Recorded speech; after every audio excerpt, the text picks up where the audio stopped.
conocía la existencia de esta universidad.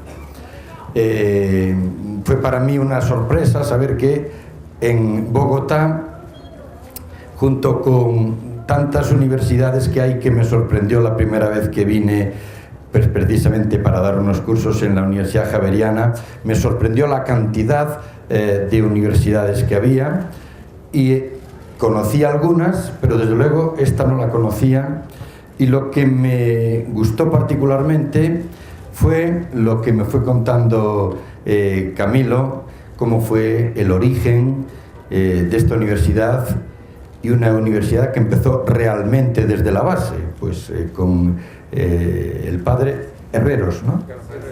El padre Herreros, pues seguramente un hombre carismático, como esos que la providencia nos regala de vez en cuando.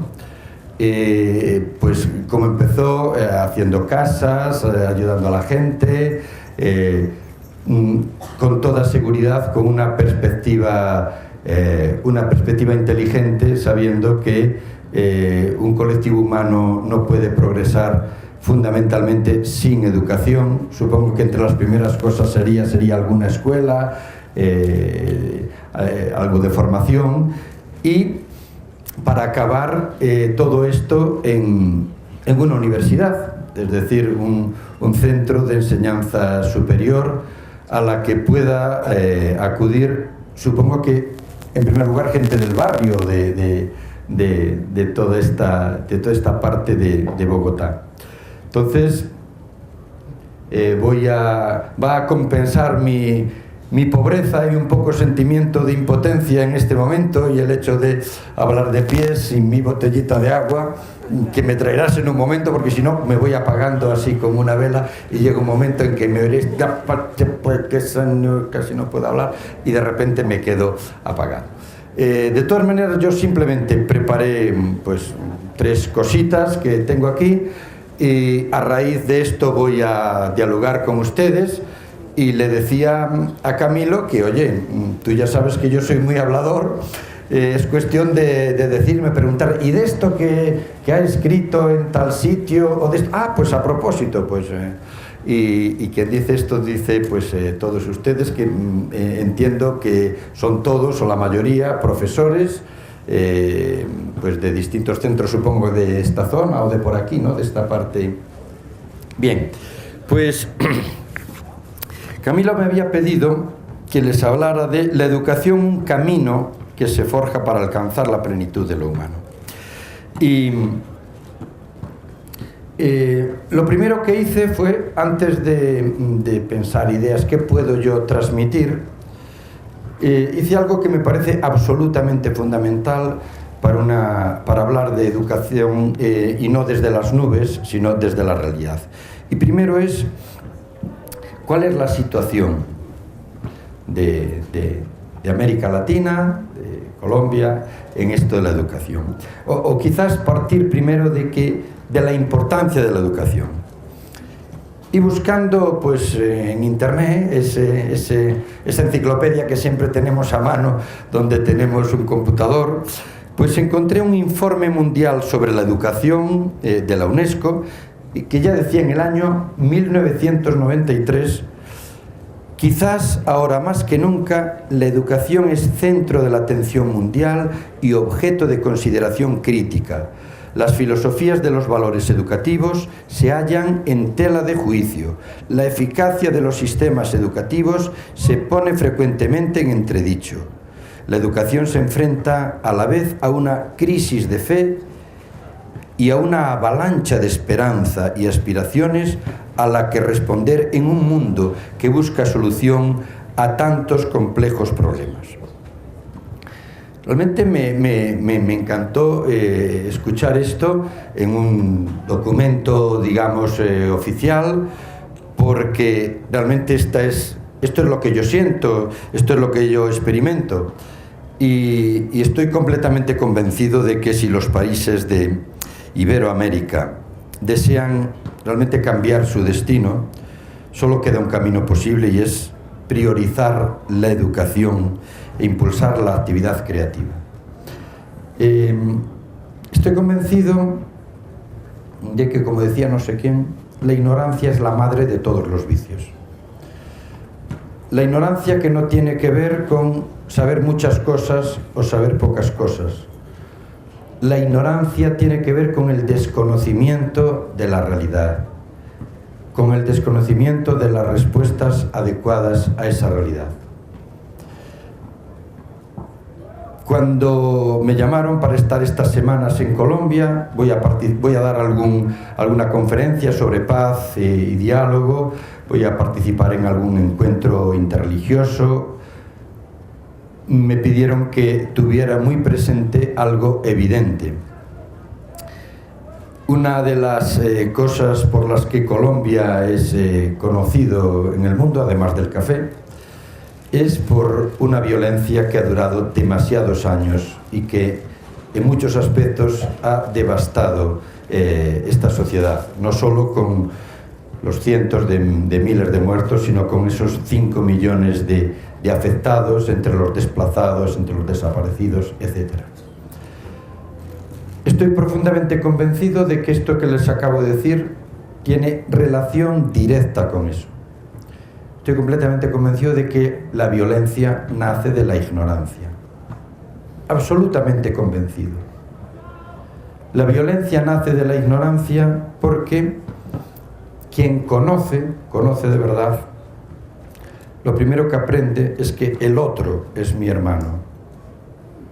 Si el otro es mi hermano, yo no puedo hacer violencia contra él.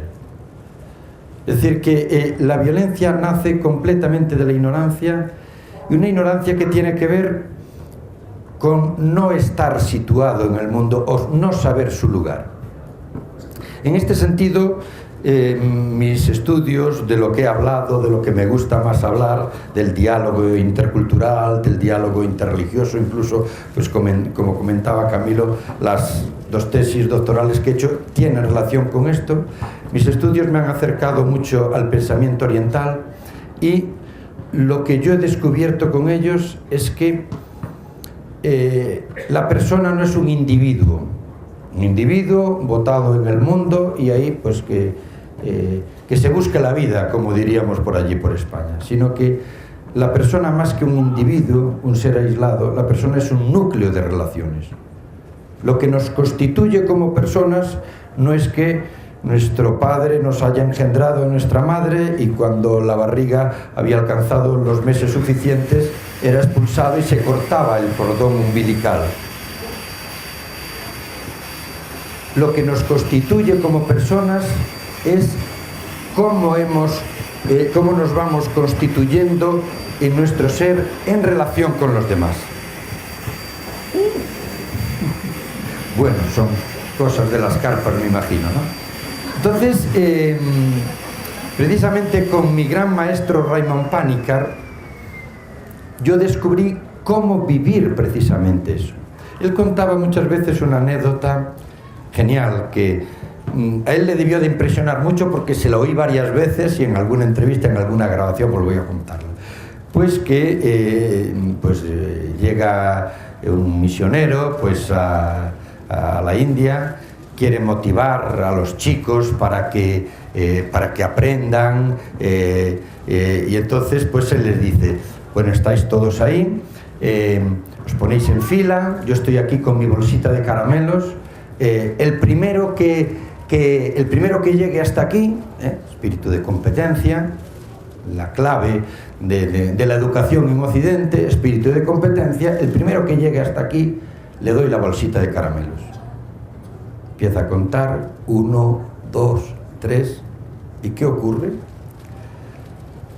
Los críos, los niños, se cogen todos de la mano y van corriendo hasta el padrecito que estaba allí con la bolsa de caramelos. Decía Raymond, esta es quizás una diferencia entre el espíritu occidental de la competencia y el espíritu oriental de la colaboración. Y al mismo tiempo esto los hace más vulnerables frente a este espíritu competitivo de Occidente. Realmente Bueno, quería hablar un poquitín de esto después y antes que eso, estos datos. Me olvidé de traer pues una imagen para poner con unas estadísticas. Cuando empiezo a mirar la situación de la educación en América Latina, en Asia, en Estados Unidos, siempre en el mundo más desarrollado, en Estados Unidos, en Europa, veo enseguida unas estadísticas hechas pues desde el año pues eso, 90 y tantos hasta ahora. Comparaba su escala y veo que en la educación primaria hay casi una línea bastante continua entre la tasa de escolarización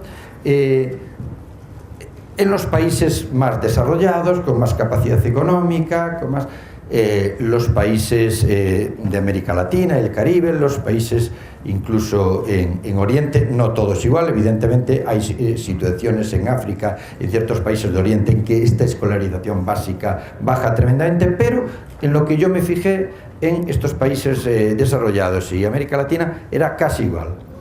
Cuando veo la segunda estadística en educación secundaria, el desnivel de la escala resulta increíble, o sea, baja más de la mitad, ya empieza la quebrada esa.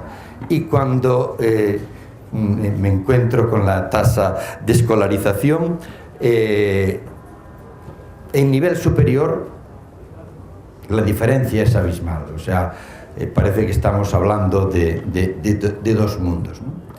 Yo por una parte eso me llamaba la atención diciendo, pero si en Bogotá hay un montón de universidades, ¿cómo esto es posible? Bueno, pues sí, hay un montón de universidades, pero hay, pues según me dijeron, unos 8 millones de habitantes, contando por lo bajo, incluso se puede hablar de 13 millones.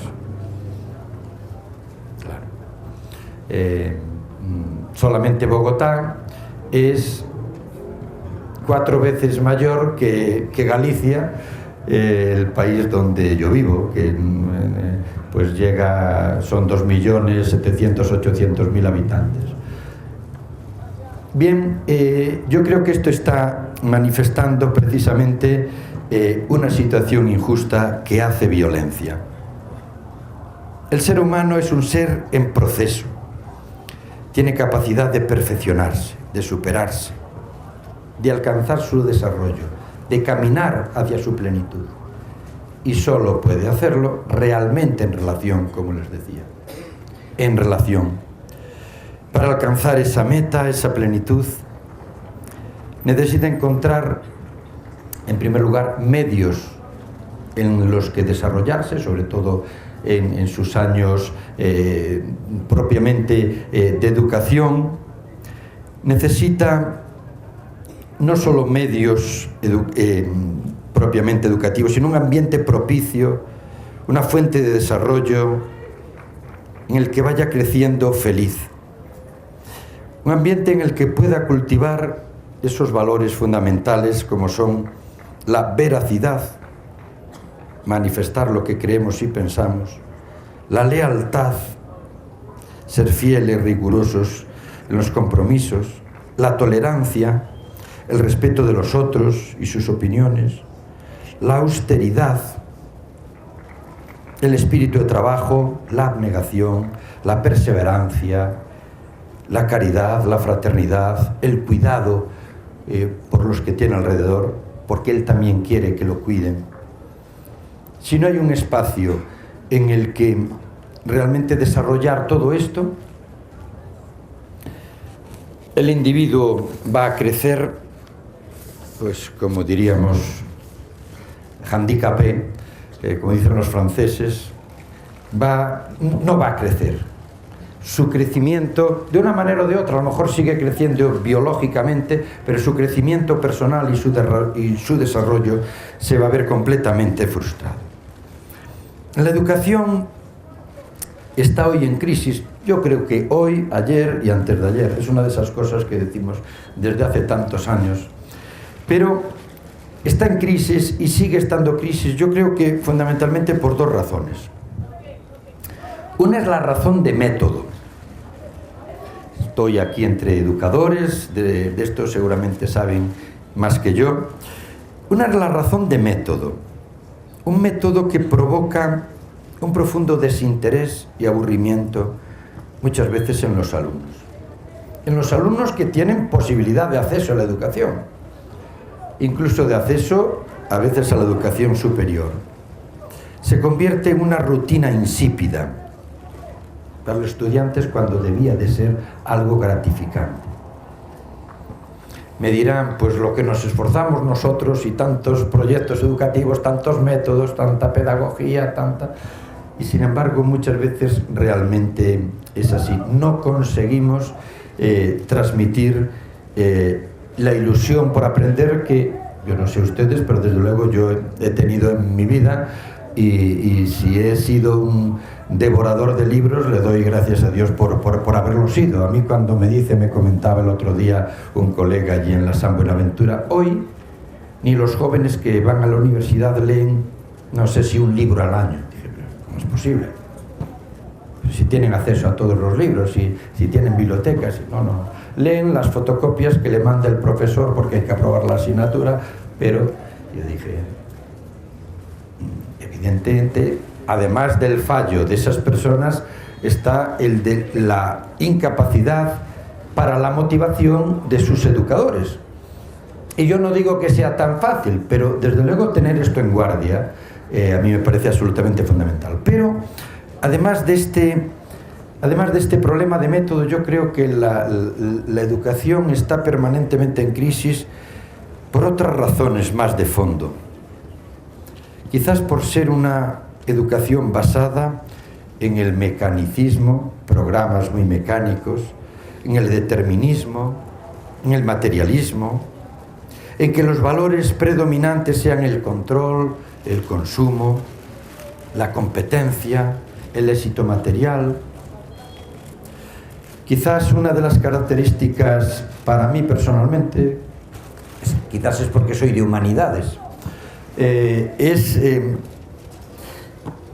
una de las características más tristes de la educación general que se imparte hoy en día es una educación más basada en la competencia y orientada al éxito profesional, que se traduce sobre todo en éxito económico. Parece que el éxito profesional es conseguir pues que con mi formación consiga un buen sueldo, ¿no?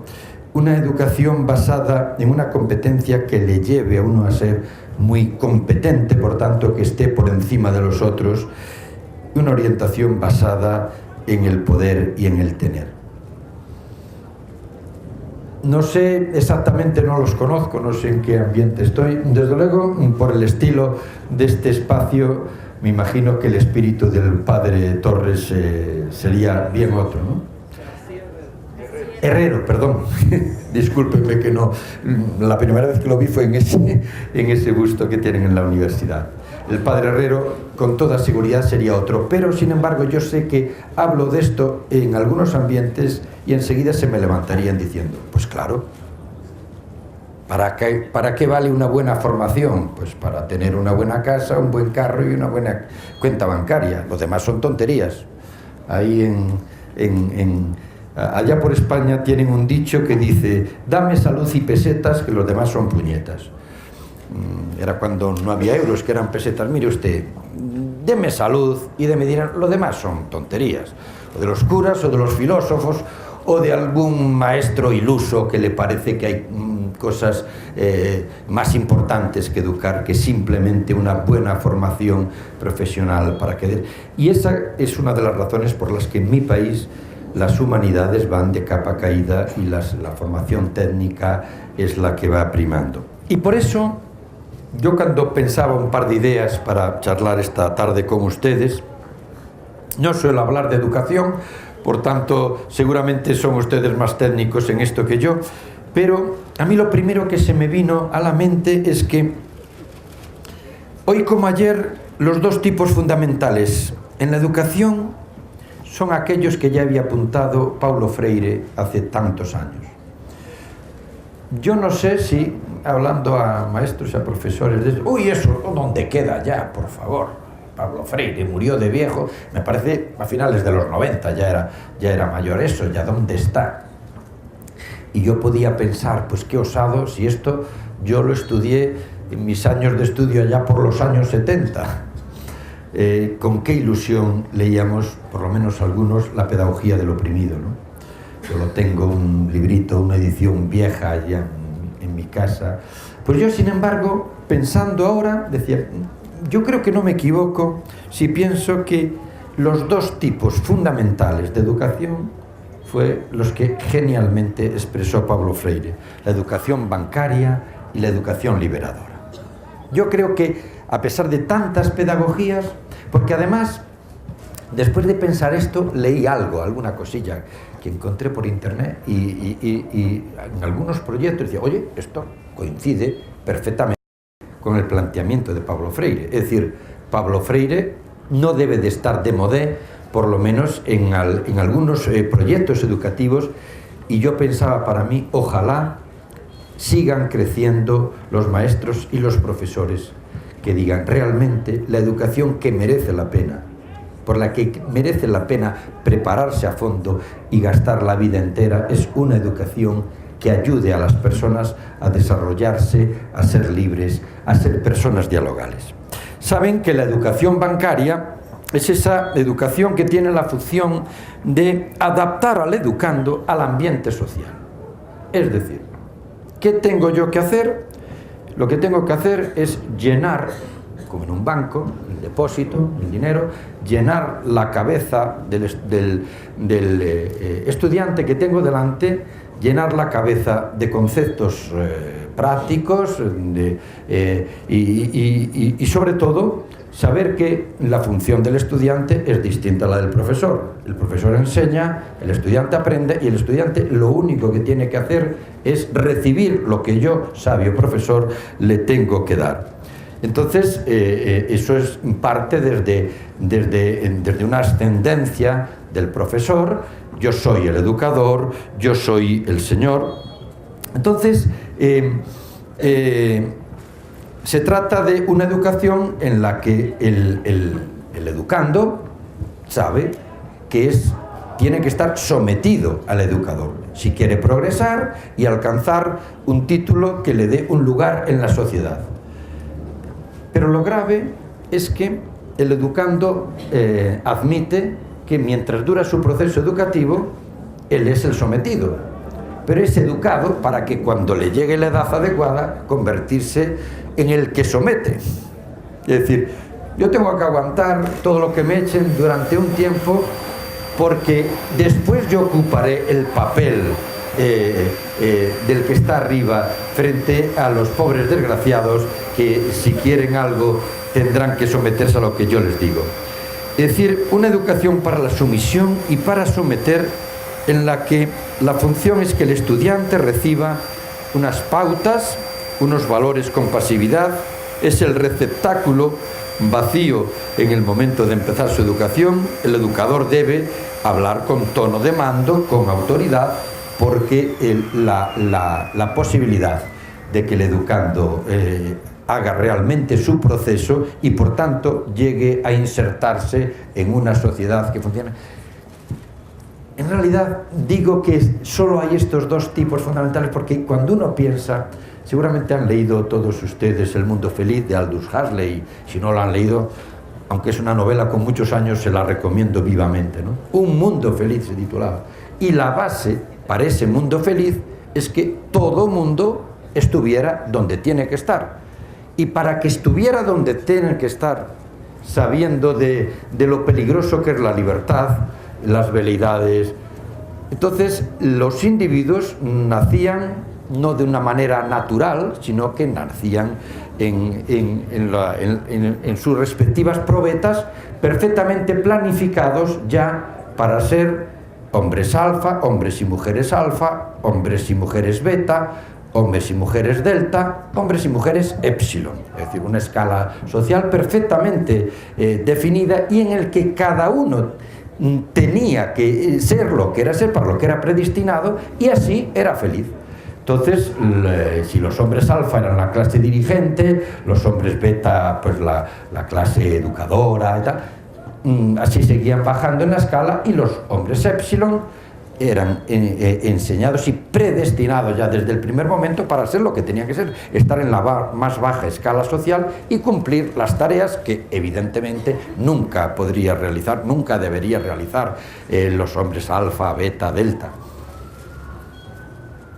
Evidentemente, como en toda la historia humana, ese mundo feliz empezó a descomponerse porque hubo seres humanos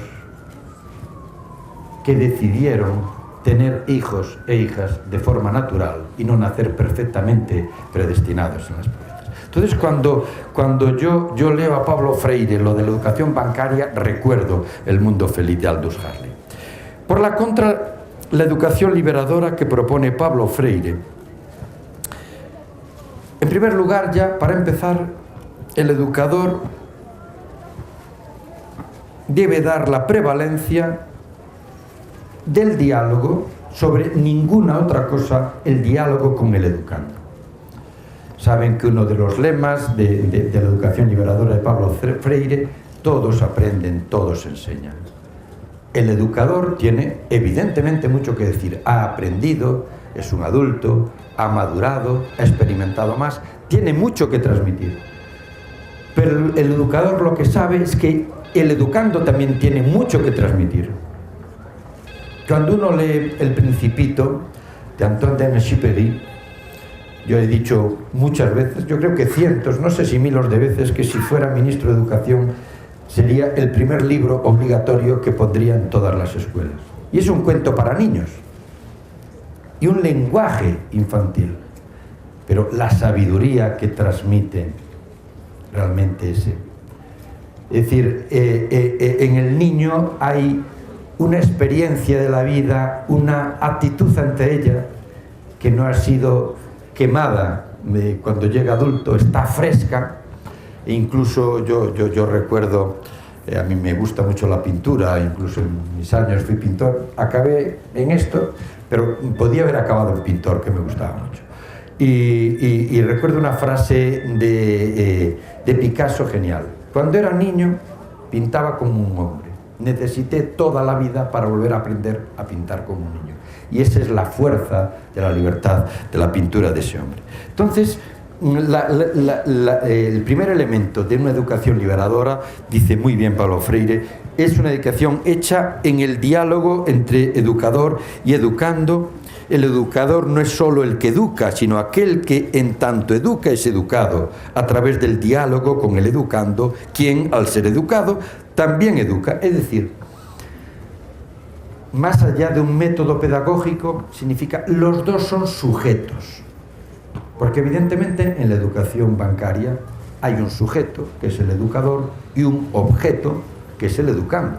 Y es tratado como tal, hasta que tenga el nivel suficiente y pueda convertirse, a su vez, en sujeto que tiene otros objetos a su cargo, ¿no?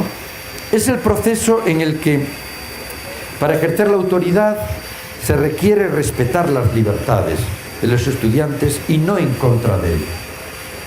Solo se puede formar personas libres en una formación liberal.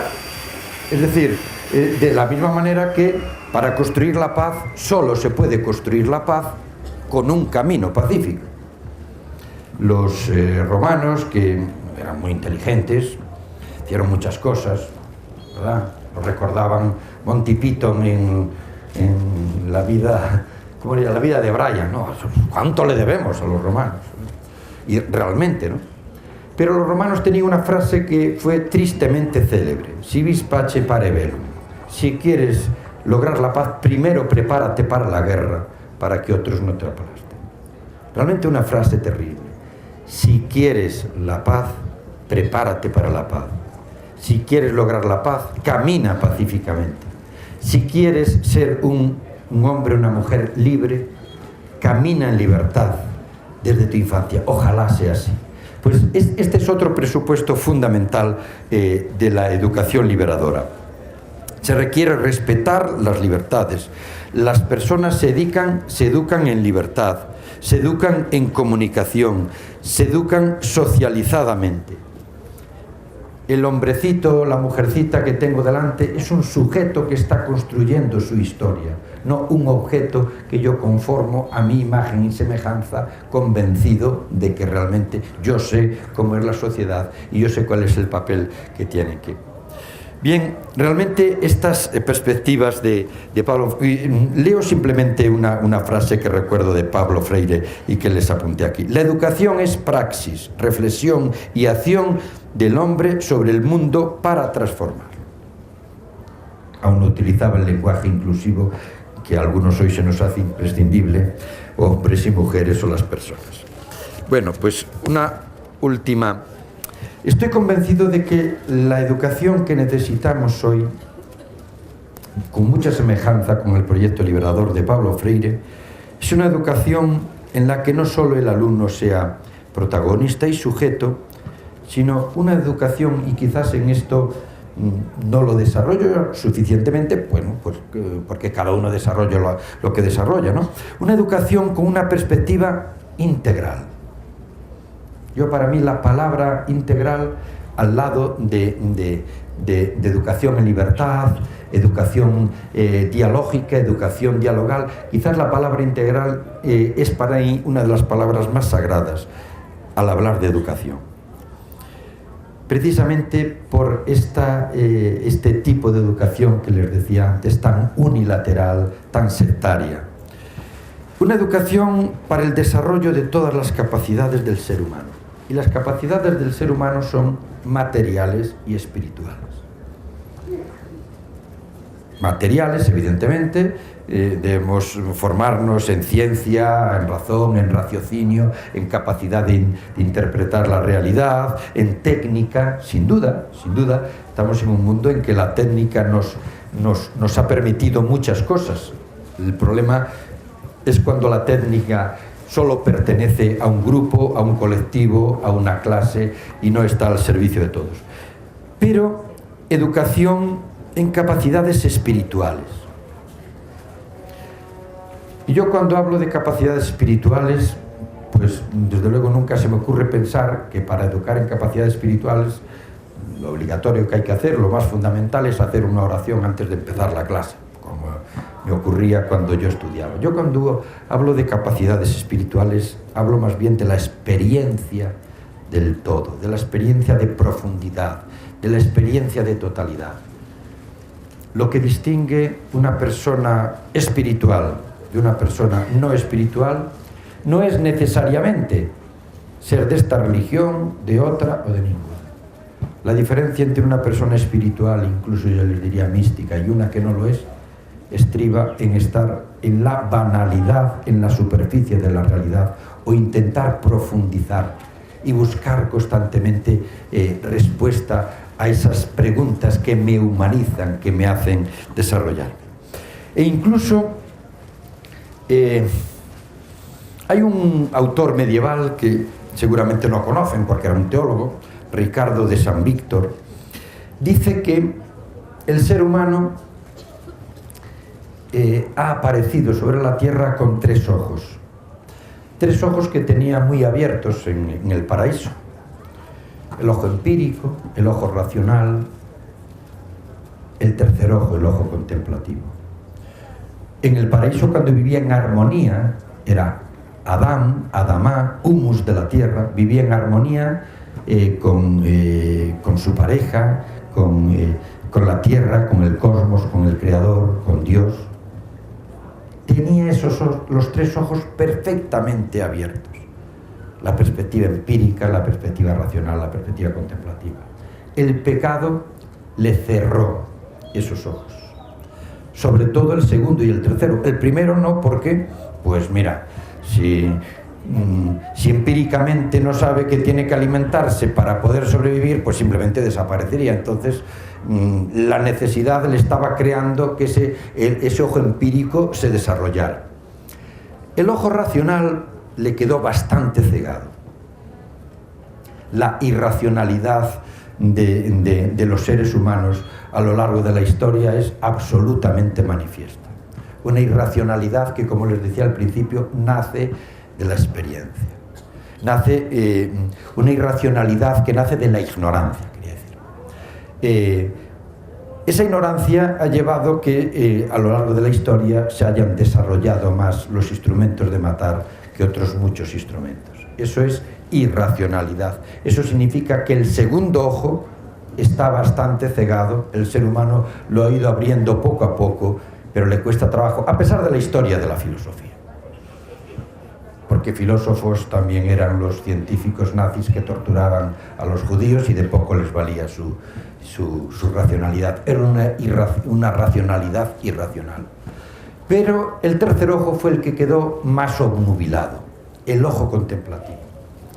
Y dice Ricardo de San Víctor, realmente para desarrollarnos en plenitud como seres humanos tenemos que abrir paulatinamente los tres ojos. Evidentemente hay que abrir el ojo empírico, el valor de la ciencia manifiesta y eso, y es estupendo. Es decir, el trabajo del científico hace progresar la humanidad, hace crecer a los seres humanos, sin duda.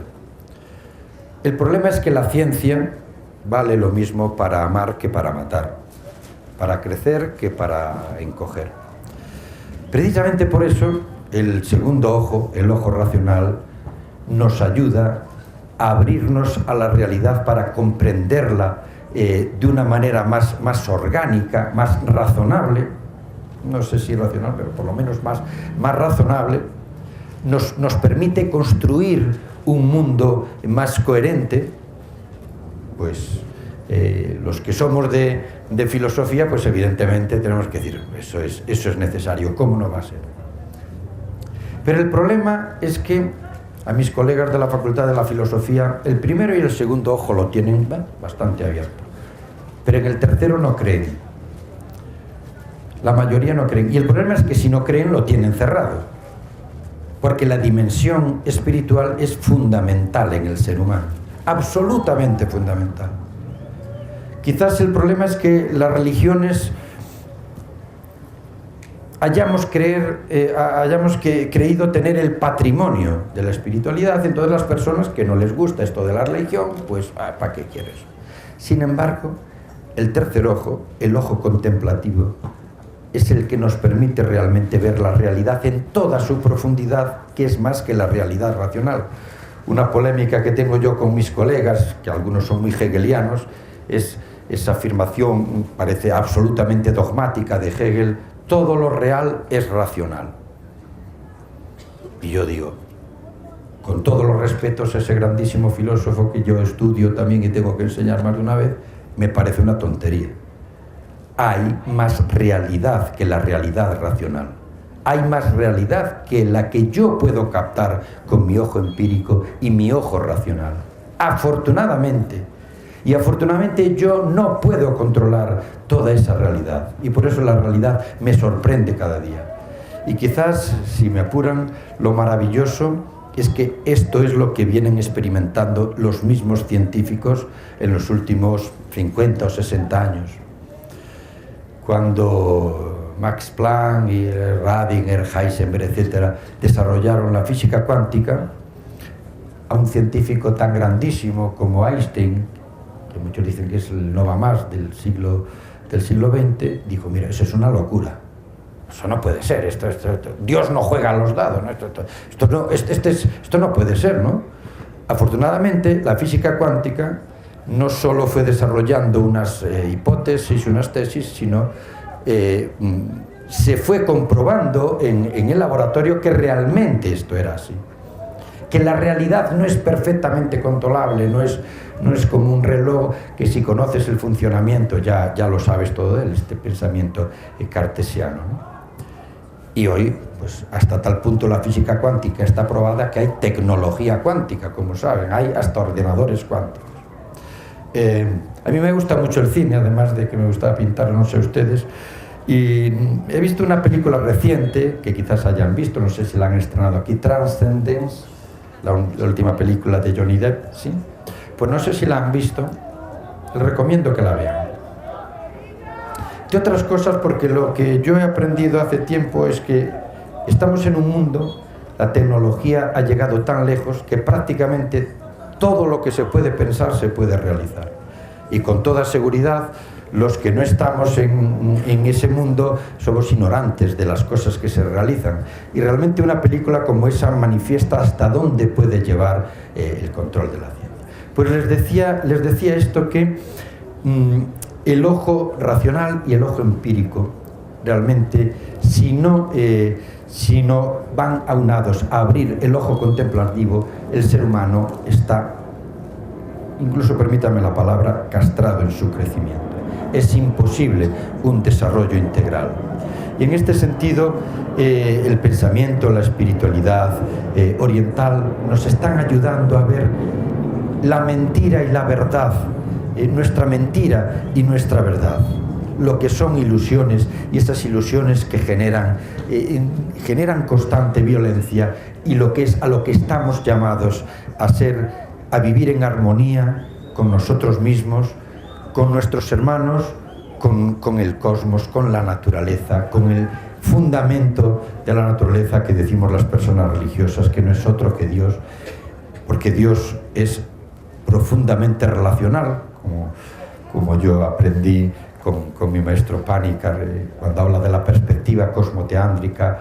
La realidad está profundamente interrelacionada, la materia, la conciencia, Dios mismo. El crecimiento está en ese desarrollo integral, un desarrollo integral que tiene que ser capaz de buscar la armonía en la diversidad. Y vuelvo al principio, cuando hablo de que la violencia, esa violencia que han padecido durante tantos años aquí en este país, y ojalá llegue la solución definitiva, tiene que ver con la ignorancia. Con la ignorancia y con la uniformidad. A mí no me gustan los uniformes, perdón de al que le gusten, ¿no? No me gustan porque expresan algo. Los uniformes los buscan tanto los ejércitos oficiales como las guerrillas. A quien está uniformado es más difícil controlar y que camina con quien yo, que soy el que tengo el plan, el proyecto, lo lleve adelante. Contrariamente a lo que leí estos días en su periódico, en El Tiempo, que un militar se quite su uniforme no es una vergüenza, sino que demuestra que es grande. A mí me encanta que un militar se quite su uniforme y que dialogue con otro sin uniforme y que aprenda que el otro, que nos hemos matado, nos hemos enfrentado realmente a las barbaridades, sin duda, que ha hecho la guerrilla en estos años, las barbaridades que ha hecho los paramilitares, con toda seguridad las barbaridades que han hecho los militares, solo se va a curar desde el diálogo con el diferente a mí. Solamente desde ahí. El diálogo con el diferente solo se puede hacer en igualdad. Es lo contrario de lo que hablaba antes de la educación bancaria. Yo soy el que tengo la verdad, yo soy el que sé las cosas, tú lo que tienes que someterte a mí. El diálogo significa que el otro tiene unas razones que son tan válidas como la mía y tiene sus equivocaciones como yo tengo las mías. En fin, acabo frente al espíritu exclusivamente práctico, atado simplemente a la apertura del primer ojo y como mucho el segundo, el racional de la educación, que lleva no solo al consumismo y al materialismo, sino al vacío. Creo que necesitamos una educación, no sé si en primer lugar, pero a mí me encanta, una educación ecológica. Porque el ecologismo significa buscar el equilibrio con la tierra que piso. Y quizás una de las cosas más tremendas a la que ha llevado cierta concepción de la ciencia, de la tecnología, de la economía, ha sido a depredar la tierra hasta niveles increíbles, como sabemos. Unos niveles en los que ya los países ricos dicen, si seguimos así, vamos a desaparecer nosotros. Si desaparecen los pobres no nos preocupa, pero el problema es que nosotros también vamos a aparecer. Por tanto, tenemos que ir poniendo cotas ecológicas al desarrollo. Pero un ecologismo que lleva no solo una cuestión práctica, como esta que estoy diciendo, sino una toma de conciencia planetaria. El auténtico ecologismo es aquel que dice: yo formo parte de este cosmos, no solo de este planeta, de este cosmos. Lo que hago o dejo de hacer produce desequilibrio en este cosmos. Y si mi mundo se desequilibra, yo me desequilibro. Una educación en el pacifismo y la tolerancia. Creo que una educación inteligente tiene que ser necesariamente pacifista. Una educación en la competencia y en la lucha, en la que somos educados para ir a la arena de la lucha. Ya saben que en la antigüedad pues había dos espacios fundamentales. Uno era el de la arena, donde los gladiadores medían sus fuerzas, y otro era el ágora. El ágora era donde se dialogaba. La arena lleva modernamente la perspectiva dialéctica. Yo tengo una tesis, tú tienes una antítesis, el que más gane se lleva la próxima tesis hasta que viene otro, me propone una antítesis, el planteamiento hegeliano. Frente a eso hay otra manera de estar en el mundo, y es la manera dialogal, dialógica. Crecemos dialogando. Yo no tengo que vencerte a ti para tener razón. Yo tengo una parte de la verdad, tú tienes la otra parte de la verdad, y podemos crecer juntos. Una educación en la inclusividad. Las mujeres que desde el Neolítico han sido sometidas por el varón, yo creo que una de las mayores expresiones de que el mundo ha evolucionado algo es que cada vez reivindican más sus derechos en igualdad con respecto al varón. Y lo dicen no solo por ellas. Hay gente que cree que el feminismo es que las mujeres nos quieren dominar. Yo digo, no, las mujeres quieren ser igual que nosotros, porque lo son. Es que porque lo son, no, simplemente están reivindicando. Y la cuestión es que cuando las mujeres estén más en plano de igualdad que nosotros creceremos mucho más. Nosotros creceremos mucho más. El problema del machismo, bueno, yo estoy convencido, y lo he dicho muchas veces aquí, un montón de mujeres, pero estoy convencido de que el problema del machismo es que los hombres sabemos que las mujeres son más inteligentes, pero seguro, o sea, no lo digo como decían los párrocos de antes, la captatio benevolentia, completamente, tienen desarrollados más niveles en el cerebro. Entonces, ¿para qué es el machismo? Pues como yo tengo controlados los animales en el corral, oye, que no son más inteligentes, si yo dejo me van a dominar. ¿Cuál es la solución? La solución es muy fácil. Yo no tengo que competir, tengo que dialogar, yo tengo algo que aportar. Ellas tienen dimensiones de la realidad que aportar, que yo puedo. ¿Por qué tenemos que estar en pugna, en lucha? Fíjense que el problema es el mismo de todo en las sociedades. La pugna, tengo que defenderme frente a los otros que me quieren dominar, que me quieren controlar, que me quieren robar lo que tengo. Inclusividad frente al machismo creo que es un elemento fundamental de la educación. En fin, respeto a la diversidad, en fin, desarrollo del espíritu, desarrollo de todas esas mis capacidades espirituales que van a hacerme un hombre más pacífico, un hombre más equilibrado, un hombre en armonía. Acabo con una pequeña cosita.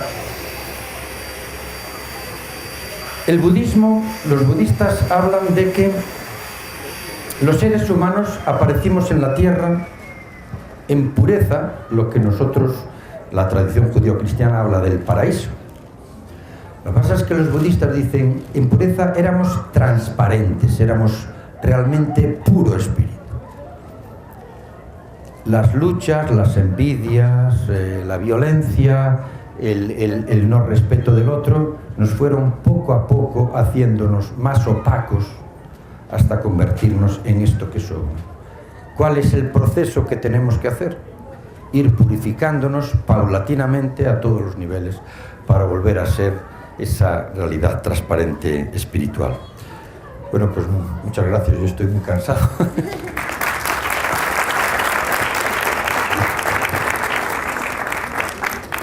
Lo que me gustaría era que dialogáramos ahora un poco, si acaso. Bueno, de todos modos, le queremos agradecer al doctor Victorino por habernos acompañado. Queremos hacerle también entrega del libro de los 20 años de Uniminuto, donde básicamente nosotros lo que buscamos es esos ejes que usted ha mencionado insistentemente, es la educación integral. Una educación integral al alcance de todos, donde llegamos a la base de la pirámide. Y es precisamente poder ofertar educación a aquellas personas que no tienen acceso a la educación convencional. Sé que este libro pesa, pero es el peso de las grandes obras que ha hecho el Minuto de Dios a través del padre Rafael García Herreros y que hoy entregamos en sus manos para que continúe con el legado. Muchas gracias.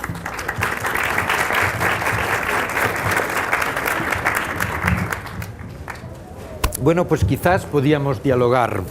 Evidentemente, con lo que he dicho, estoy completamente convencido de que la dimensión espiritual hay que integrarla en los procesos educativos, en los programas. Es decir, absolutamente. Es decir, no tener en cuenta la dimensión espiritual del ser humano no se encoge, no se empequeñece. Es decir, me parece... Es más, la sabiduría de la historia humana está absolutamente en relación con el espíritu. Ojo que, como decía antes, no solo el espíritu como cuestión religiosa, sino como una dimensión fundamental del ser humano. Mi maestro Raymond Panikkar decía que lo que caracteriza al ser humano no es ser un animal racional. Entre otras cosas, ahora, con el desarrollo de la robótica, por eso les invito a que vean Transcendence, nos van a pasar, seguro, porque tiene más capacidad que nosotros, a pesar de los miles de millones de neuronas. En cambio, el ser humano, más que un animal racional o una caña pensante que decía Descartes, el ser humano es un ser espiritual. Si quieren, en la tradición de la antropología cristiana, es un espíritu encarnado. Fíjense la antropología cristiana y la antropología budista, que es tan distinta. Por eso les conté cómo aparecieron los seres humanos sobre el planeta, sobre la Tierra. El ser humano es realmente, es decir, lo que más lo humaniza es su realidad profunda espiritual. Es decir, que si no desarrollo esa dimensión espiritual, no me humanizo, aunque desarrolle mi capacidad técnica, tecnológica, científica y no sé qué. Y vemos hoy, además, yo creo que lo constatamos, es decir, los educadores constatamos que tenemos a veces alumnos que, pues sí, saben mucho, sacan 10, pero son insensibles ante los hermanos. El hermano es un competente más que un hermano. Un pensador tan sapientísimo y del que yo he aprendido mucho, Jean-Paul Sartre, decía, me lo comentaba Camilo por una entrevista que me hicieron a raíz de mi último libro, que se titula La armonía en la diversidad. Pues yo comentaba, Sartre decía que el infierno son los otros.